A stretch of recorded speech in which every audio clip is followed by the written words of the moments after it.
Ok, merci beaucoup, ma chers compatriotes, ma internet, on est sur le président Moustapha.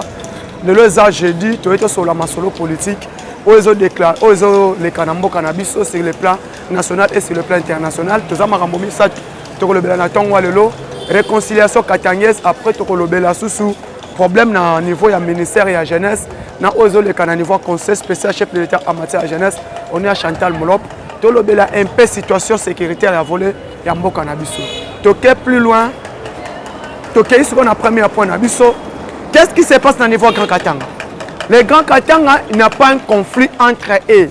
Entre Bakatanga et Bangomoko conflit. Mais le problème n'est que quoi? Entre Moïse Katumbi et Joseph Kabila. Les deux personnalités, anciens gouverneurs, anciens présidents de la République, Bangomi Balem tout bazan a problème. Or, lelo oyo, Moutounio soit bien dans le monde entier. Avant que ceux qui ont un problème, il y a un conflit, avant de réconcilier, il faut passer par une réparation. Dans le niveau Bangomi Balem, il y a une notabilité à Katanga Bafanda, c'est la réconciliation. Problème exact entre les Katangais. S'il y a un problème entre les Katangais, ce problème-là doit s'occuper des grands hommes. Premier homme, il ne faut pas prendre dans le premier rang. Le premier rang du Grand Katanga aujourd'hui, nous voyons la personne de qui? Dani Banza. Nous voyons la personne de Guilhem Niembo et Augustin Kibasa Maliba. Qui est Augustin Kibasa Maliba? Kibasa Maliba, c'est un grand homme parmi les 13 parlementaires de l'UDPS. Les cofondateurs de l'UDPS, les gens qui ont créé l'UDPS, les 13 parlementaires, il y a eu la personne de Kibasa Maliba. Kibasa Maliba, c'était le grand notable du Katanga. C'est lui qui a même construit le stade Kibasa Olelo et à niveau Lubumbashi. Parmi des hommes qui ont grand fait à niveau Lubumbashi, parmi les grands notables de niveau Lubumbashi, Kibasa et Kyungu. Comment c'est possible le problème est comme un niveau ya salle. Tant qu'on continue à niveau salle pour bas solo là entre eux, bah boya qui basa côté.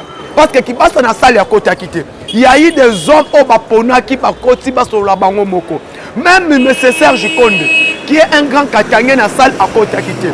Même la personne de Christian Mwando Simba. Elle est comme basa la bas solo la salle Christian Mwando Simba à côté à quitter. Il y a eu que les problèmes de Joseph Kabila et Moïse Katumbi sont les deux hommes au Baraki na niveau salle. Na salle qu'est-ce qui se passe? Je vous le dis, chers compatriotes, chers peuples congolais boyeba, réconciliation katangaise est simbi na ngote. Pourquoi? Parce que Kabila a demandé que jusqu'au vendredi oyo Katumbi a foutu ba mbongo na ye oya jugement de cobalt et jugement d'or vendu na société bokanga yango Mutanda Mining. Les deux sociétés la Mutanda Mining, Katumbi a devoir Joseph Kabila plus de 10 milliards de dollars américains. Il y a la société Mutanda Mining au Bateka qui cobalt na or. Il y a Congo Eza Nyongote. Le problème là c'est quoi? Quand Kabila était président, Moïse Katumbi azalaki gouverneur. C'est lui qui vendait tous nos minéraux na niveau mafieux. Na expliquer ba Congolais na ba diaspora bolanda ngai. Société Nabiso oye bandak oye bimisaka minéraux ezalaka CNCC. Les CNCC ceux qui ebimisi minéraux ya mboka ekoleka partir Lubumbashi eye port Ilebo ebimisi yango eye na niveau ya biso awa port na biso ya Kinshasa et port Kinshasa memi yango ekei jusque wapi jusque ke na niveau poto. Mais lelo obandeko na ngai Mutanda Mining oyo Kabila azosenga nyongo pa Katumbi. C'est bon, Lion a suivi Lion, Niao a suivi Niao. Bangi bale ba mikangi. Lelo o sikoboye bayango, les Mutanda Mining là, ce sont des entreprises créées par Kabila et Moïse Katumbi. Donc il y a un problème ya nini te, réconciliation katangaise te, et ça problème ya ba moyen na bango. Nde omoni sur ce les grands hommes, la personne de Kibasa a mon qui inutile à continuer parce qu'il faut être sali à niveau local. Réconciliation exacte, niveau Katanga répare problème exact. Ils n'ont pas réparé ces problèmes-là. Comme il n'y a eu pas une réparation, on ne peut pas parler de quoi? On ne peut pas parler de réconciliation katangaise. Avant qu'on passe par une réconciliation, on doit d'abord réparer. Donc Kabila doit d'abord demander Moïse Katumbi pardon de ce qui s'est passé. Et Moïse Katumbi doit demander Kabila pardon de ce qu'il a fait. Katumbi fassengana Kabila pardon. Kabila fassengana Katumbi pardon na kombo benga ki ya Jida. Et puis Katumbi face à moninga na yewana pardon, après va passer na réparation. Elle va passer na réparation, après on va réconcilier. Comme il n'y a eu pas réparation, on ne peut pas parler de réconcilier. Comme aujourd'hui maintenant, notre pays, tous un problème de succession, au batu bazo yebate. Les Congolais de faut quoi? Problème les aba Congolais anine. Congolais à la nak information te. Bobo sona makambo leki na katanga. O leki na katanga ezanango théâtre de chez nous. On appelle ça théâtre de chez nous. Pour eux, to yebi bien même sur les plans politiques, les politiciens mutu ba combat tribalisme na ne bomboka o. To une problème zo le kana niveau est. Notre force armée monte en puissance pour défendre la nation, mais ba Congolais bazo comprendre te. To kolobe la paix yango za mongo ba sujet. To na niveau ministère à jeunesse. Aujourd'hui la jeunesse, ministère à jeunesse, o eza kamba ma pas Yves Bokulu. Le président de la République a doté des moyens au niveau ministère à jeunesse pour créer des emplois ensemble avec son frère de l'emploi et de jeunesse qu'on appelle Estache Mouans. Ministre de l'emploi et jeunesse entrepreneuriat, Estache Mouans ensemble dans le ministère de la jeunesse. Aujourd'hui, jusqu'à présent, Madame Chantal Moulop, qui est conseiller spécial du chef de l'État en matière de jeunesse. Madame Chantal Moulop, c'est lui qui lutte pour l'inégalité de la femme. C'est lui qui lutte pour l'emploi des jeunes. Mais le ministre de la jeunesse lui-même, le ministre de tutelle, reste. Mais le conseil principal du chef d'État en matière de la jeunesse, qu'on appelle Chantal Moulop, Yende Azoko lutte pour la jeunesse. C'est lui qui lutte ensemble même pour mettre fin à phénomène Koulouna. C'est lui qui lutte même pour le développement de la jeunesse congolaise. Atika Makamotali, Yaba Bombe, Atika Makamo Ezali Yakimoibi, Atika Makamo Ezali tribalisme. Madame Chantal Moulop, Azamoko Azolobe la peuple congolais auprès du chef de l'État. Madame Chantal Moulop, Azamoko Azoko réconcilier le peuple congolais au niveau de combattre le tribalisme. Aujourd'hui, Azoko organisé par Makambo Mine pour lutter contre le tribalisme au niveau de la jeunesse congolaise. Et les jeunes n'arrivent pas à comprendre. Raison pour laquelle aujourd'hui, peuple congolais, la diaspora, jeunesse congolaise, tu peux sa confiance dans Moutou, l'itélé, Bissolelo, pour la unité au niveau de la jeunesse, pour la unité au niveau de lutter contre problème. Pour un problème, il y a Bakuluna, pour un problème, il y a comme la biloko à Malamouté, c'est grâce à Madame Chantal Moulop, auprès du chef de l'État, qui est conseiller spécial en matière de jeunesse et féminine. Il y a un moni lelo bande konangai. Na niveau est de la République démocratique du Congo. FARDC a monté de puissance en puissance, de puissance en puissance, mais lelo oyo, aucun politicien a le belango. Pour eux, parce que mettre fin à la guerre à Est, et la victoire à Tshisekedi. Mettre fin à la guerre à Est, et ça Tshisekedi moutoua gagner. Mettre fin à la guerre à Est, et ça IDPS moutoua gagner. Or, il y a problème à IDPS, il y a problème à Tshisekedi. Guerre à Est et Tali Congolais n'y surtout. Lelo on nanda kuyo papa na maman. Moi na mon côté on malade. Papa pena maman bokozala à l'Est. Lelo au problème à Est, c'est la République démocratique du Congo. Quand Est est FARDC na biso, bazoko bunda. Bazoko défendre Mboka. Tout le monde lelo au plus loin même. Jeunesse ya Ituri, jeunesse ya Nord Kivu. Bazui ba moto na bango. Bazoko utiliser un ravitaillement pour na biloko kolia. Pour nos forces armées, c'est vraiment félicitations. C'est ça aussi la liste de Madame Chantal Moulop. Il faut féliciter sur ça aujourd'hui contre la jeunesse congolaise. Oyo moni lelo bazoko ravitailler FARDC peuple. Abimi nanda kune azui biloko kolia na e akeko pesa na basoda bazobuni. C'est déjà vraiment une conscience pour nous les jeunesses, pour nous le peuple congolais. Et lokototikala ki na ngonde za yangwana. Soutenir nos forces armées, soutenir nos voyants militaires, policiers. Oh bazoko défendre bazobundela mboka na biso na niveau est. Vraiment bozana soutien au peuple congolais. Lelo M23 wana mouvement au Kabila créé là qui biso na bakatumbi. M23 mouvement du 23 mars ba créé en 2009 na Congo na Rwanda. Et lelo siko conseil c'est monani bazalaka na soutien à Rwanda parce que FARDC elle azoti take bango bazoki mela na Rwanda. Elle bazoki mela na Rwanda lelo au plan et monani. Rwanda fongoli porte pour bato na bakeni. Mais lelo oyo tous nos villages et territoriales, aux s'occuper dans Maboko M23, c'est déjà récupérer tout. Et FARDC a repoussé bango. Tout le monde le bine babou qui ba AK43, ba AK70, ba goude, yama yabilo kolia, ba koki sous-souté babou qui bateni, bazoko kima. Vraiment félicitations.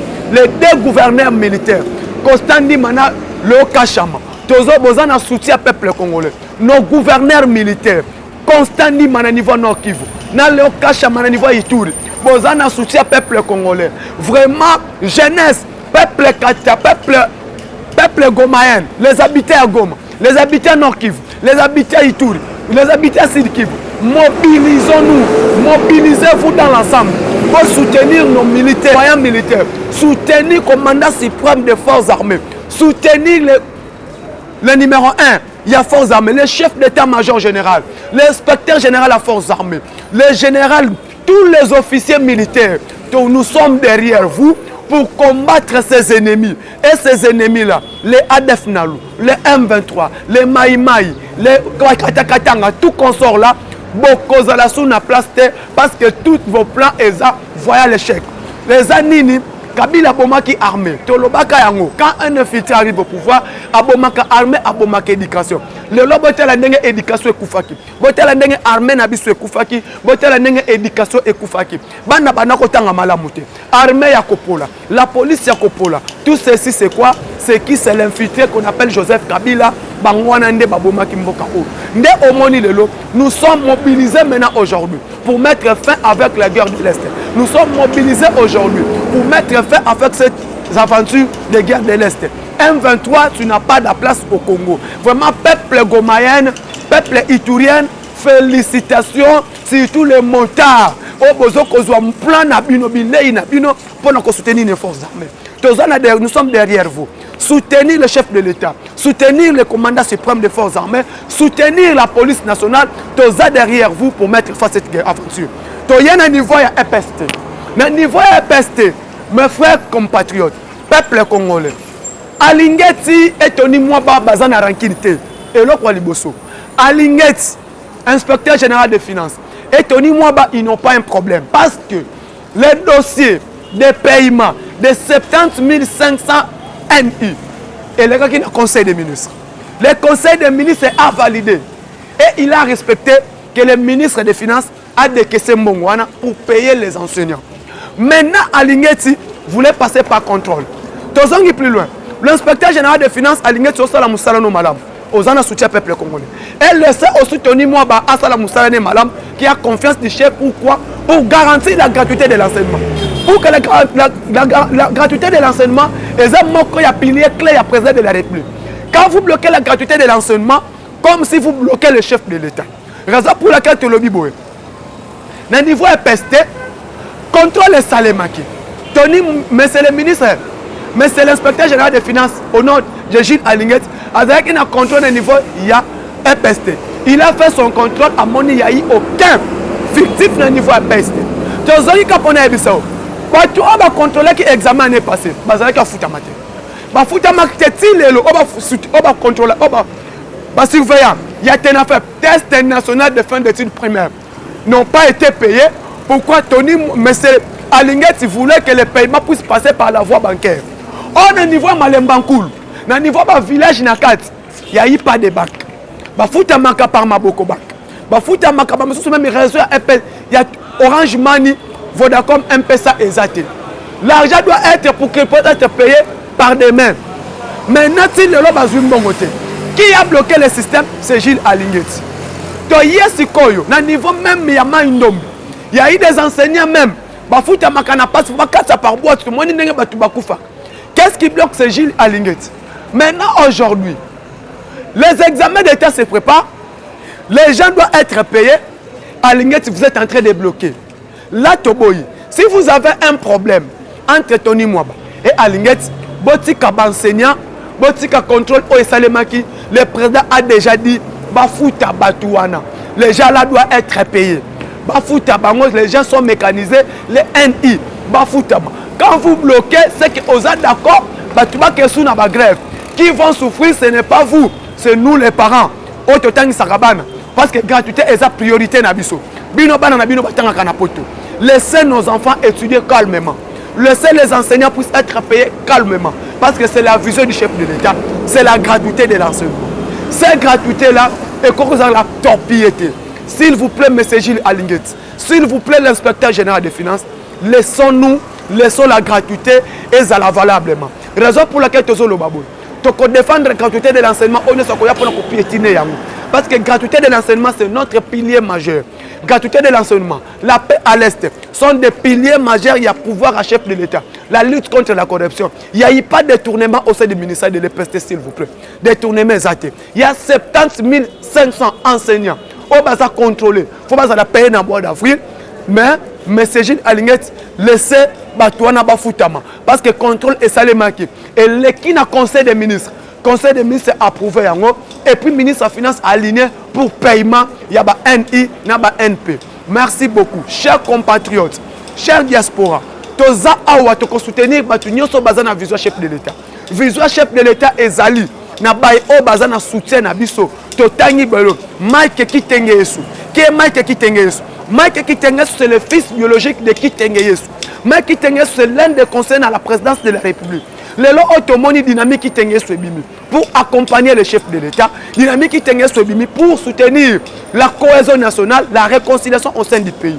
La dynamique Kitenge Yesu est là pour accompagner qu'il n'y a qu'un seul chef au pays, c'est Tshisekedi Tshilombo. La dynamique Kitenge Yesu, nous vous accompagnons. Pour accompagner sa chef de l'État majoritaire en 2023. Dans niveau Lomami, dans niveau Kassai, dans niveau Kassai oriental, dans niveau Kinshasa, toutes les jeunesses congolaises au bazar impliquées dans la dynamique Kitenge. Nous restons avec nous, travaillons pour eux, nous sommes combattus, nous allons combattre jusqu'à la dernière énergie. Mike Kitenge, il est là comme conseiller. Merci beaucoup na Oyo Ozosala pour accompagner le chef de l'État. Na Musala Malam Ofachi Azosala na Mboka na biso. Dynamique Kitenge vivant, dynamique Kitenge en avant. Tout le monde ensemble, même ISDC Ongana Kambak. Au sortie officielle, ils ont le 30 juin. Les Congolais, nous sommes soutenir le président Moustapha. Nous avons lancé structure aux ISDC, Union sacrée pour le développement du Congo. Sortie officielle, ils ont le 30 juin. Nous avons aide Nabino. Nous sommes soutenir aide Nabino, tout et qu'on pour permettre de louer salle pour lancer la structure au Kamu. Merci beaucoup à Madame Princesse. Oaza moko oaza na cabinet ya Kibasa Maliba. Na nenge ozo ko accompagner peuple congolais. Na nenge ozo ko accompagner biso na musala otozo sala. Venez nombreux, soutenir la vision du chef de l'État. Est toujours, Est Kokoyate, Est Bendele Kokoyate, nos forces de nos militaires, nous sommes derrière vous. Constantin Malheur, Kachama, nous sommes derrière vous. Merci beaucoup. Bon voyage, na président Jacob Oya Vision Fachi, na place aux Ali. Nous sommes derrière vous. Merci beaucoup. Mon numéro plus 243 89 86 52 097. Plus 243 89 86 52 097. Baïnyo Sobozana Katanga, Baïnyo Sobozana Lomami, Baïbozana Congo Central, Baïnyo Soba Diaspora surtout. Na pesi Josué Mbote ya Sango Congo na Moni Peggy, mon ami Potts, ya Top Africa Bacha Nyo surtout. Bertin, c'était news. Merci beaucoup na Baïnyo surtout pour continuer à soutenir le président Moustapha. Jonas Mouka na États-Unis, Papa Lucien na Espagne, Maman Jeanne na niveau Londres, ba diaspora Nyo surtout pour soutenir le président Moustapha, Papa Seres na niveau Suisse. Mon numéro est là, appelez-moi. Bokozwanga à temps réel, j'ai dit, je vous remercie. Les gens ont respecté R. Hein? Et